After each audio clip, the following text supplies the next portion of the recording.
On January 16th, 2012, Kirstin Elizabeth Book celebrated her 3rd birthday in heaven. She was my brother Andrew's sweet, smiling little baby. In December of 2009, when Kirstin was just 11 months, she and her parents were in a car accident involving black ice. My brother and his girlfriend were just fine, but at the hospital it was discovered that Kirstin had a severe head injury. After just hours at the hospital on Christmas Eve, my family lost one of its most precious angels.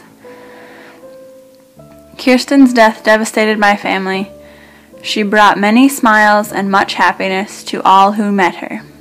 At her prayer service, many happy and emotional stories were shared, and we sang "Jesus Loves Me."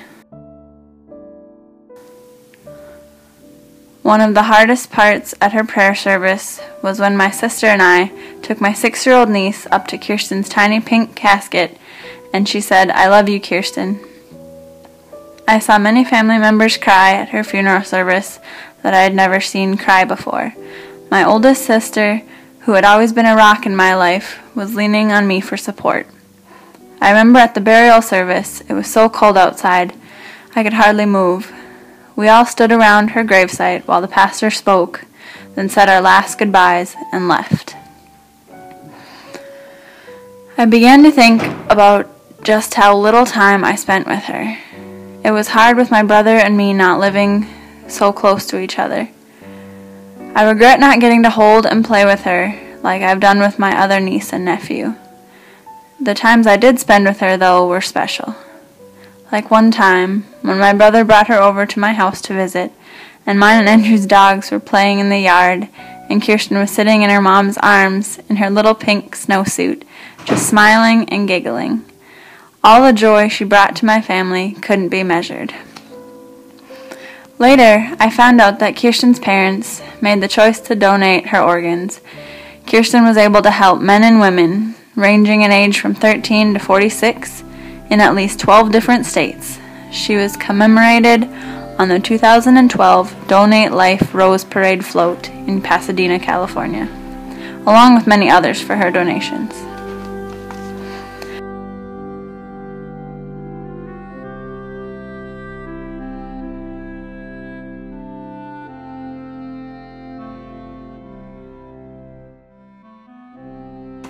This tragedy made me want to see my family and friends any chance I could and live every day to the absolute fullest, because you never know when it could be someone's last. I wish it didn't take the loss of a loved one to make me think about how I should live my life. Kirstin's life made my brother a better person, and tragically her death helped me to value life more than I did.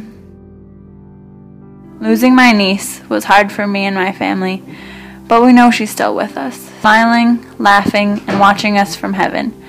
After this experience, I try to make the most of every day I'm given and never waste an opportunity to spend time with someone and tell them that I love them.